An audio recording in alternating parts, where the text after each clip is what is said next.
Assalamualaikum. Kita bertemu lagi masih di materi mengenai hukum Coulomb. Saat ini kita akan menghitung besarnya intensitas medan listrik di suatu titik sembarang yang disebabkan oleh barisan muatan dengan panjang T hingga. Barisan ini terletak sepanjang sumbu Z. Harap diperhatikan dengan baik tahapan-tahapan dan juga proses penyederhanaan yang dilakukan dalam menurunkan persamaan akhir. Hal yang juga tak kalah pentingnya di sini adalah arah dari intensitas medan listrik yang dihasilkan. Nah, supaya tidak makin penasaran, mari kita lihat video berikut ini. Sekarang kita akan menghitung intensitas medan listrik di titik P, di mana titik P itu adalah titik sembarang yang letaknya bukan di sumbu Z, dan muatan itu berbentuk garis lurus yang terdistribusi secara rho L, dan muatan tersebut terletak pada sumbu Z. Sekarang perhatikan prosedur perhitungan seperti yang sudah ditampilkan di video sebelumnya, di mana kita harus menggambarkan posisi muatan terlebih dahulu, kemudian menentukan posisi dari DQ, menentukan sistem koordinat, kemudian menentukan magnitud dari vektor R, dan kemudian yang terakhir adalah membuat persamaan integral dan melakukan penyederhanaan. Mari kita lihat langkah yang pertama, di mana kita akan menggambarkan posisi muatan dan titik pengamatan. Perhatikan kita memiliki gambar seperti pada slide, di mana posisi dari muatan terletak di sepanjang sumbu Z dan posisi titik P ada di sembarang tempat, di mana di sini saya tentukan titik P terletak pada sumbu Y. Selanjutnya, kita akan melihat langkah kedua, yaitu menentukan posisi dari DQ, di mana kalau Q adalah seluruh muatan, berarti adalah seluruh muatan sepanjang sumbu Z, sedangkan DQ adalah sebagian muatan, maka saya gambarkan di sini, DQ adalah diberi notasi berwarna biru, itu adalah sebagian muatan. Langkah selanjutnya, kita menentukan sistem koordinat, sehingga kita dapat menentukan besarnya vektor R. Nah, sekarang kita lihat, jika kita menentukan sistem koordinat adalah sistem koordinat kartesian, maka jika saya mempunyai titik P yang terletak pada sumbu Y, dan vektor R adalah vektor dari DQ ke titik P, maka vektor R adalah YAY dikurangi ZAZ. Mungkin timbul pertanyaan, bagaimana kita bisa mendapatkan vektor R? Mari kita lihat. Min ZAZ pada dasarnya adalah pergerakan dari DQ ke bawah, ke titik pusat koordinat, sedangkan YAY adalah pergerakan dari titik pusat koordinat ke titik P. Nah, sekarang perhatikan, jika kita meletakkan titik P di sumbu X, di mana hal itu adalah boleh-boleh saja, karena titik P itu adalah titik sembarang, asalkan bukan di sumbu Z, maka untuk kasus ini, vektor R, seperti kita lihat pada gambar, vektor R dinyatakan dengan XAX dikurangi ZAZ, di mana ZAZ adalah penurunan dari DQ ke titik pusat, dan XAX adalah pergerakan dari titik pusat ke titik P. Nah, sekarang kalau kita lihat, berarti dengan penempatan titik P yang berbeda-beda akan menghasilkan vektor R yang berbeda-beda jika kita menggunakan sistem koordinat kartesian.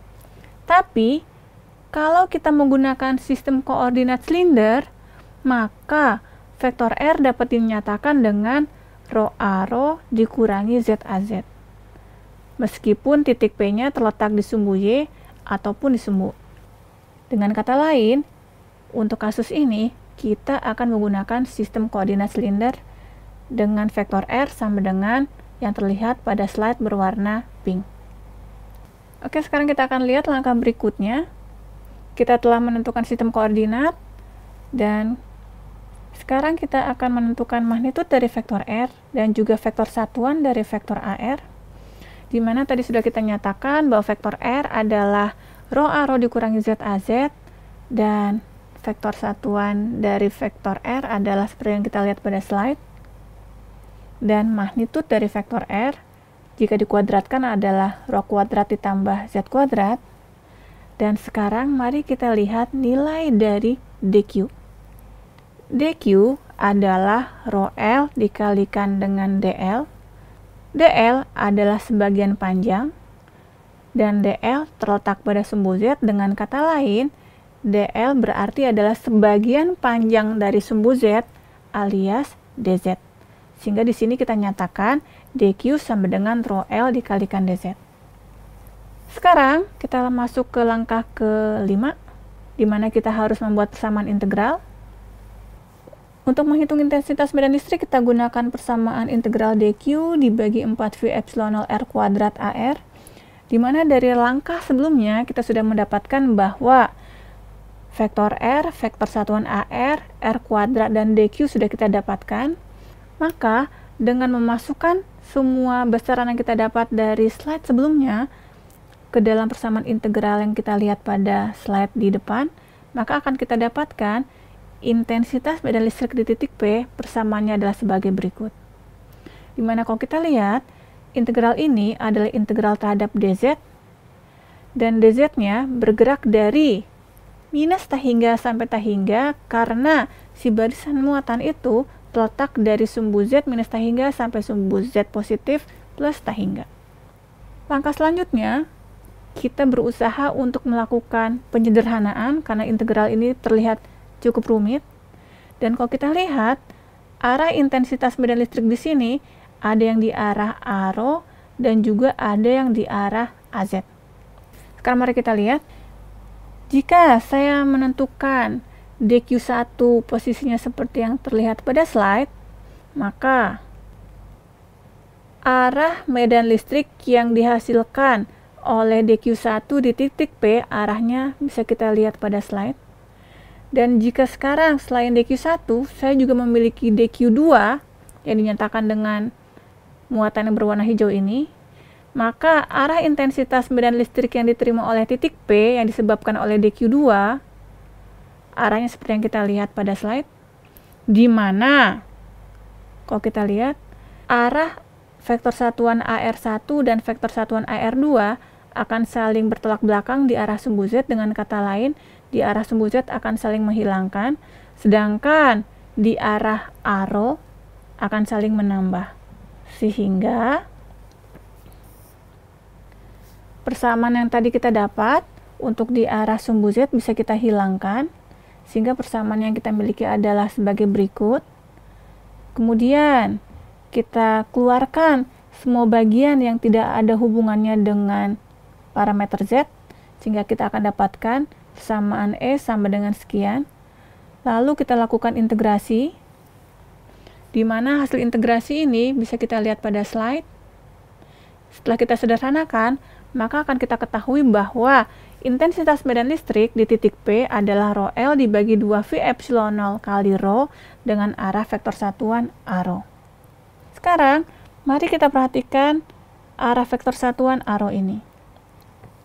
Pada dasarnya, arah vektor satuan arrow ini menjauh dari sumbu Z, di mana sumbu Z itu adalah sumbu tempat barisan muatan berada. Jadi sekarang, kita lihat, jika saya memiliki muatan yang terletak juga di sumbu Z, maka di titik P1, P2, P3, arah dari intensitas medan listriknya adalah seperti yang kita lihat, dengan keterangannya adalah P1, P2, dan P3 terletak pada bidang Z sama dengan 0. Tapi sekarang, coba kita perhatikan, jika kita memiliki muatan yang terletak sepanjang sumbu X, dan titik P1, P2, P3 di mana titik P2 dan P3 terletak pada bidang Z sama dengan 0 dan titik P1 terletak pada sumbu Z, maka arah intensitas medan listrik di titik P1, P2, dan P3 arahnya bisa kita lihat sebagai berikut, yaitu menjauh dari tempat barisan muatan berada.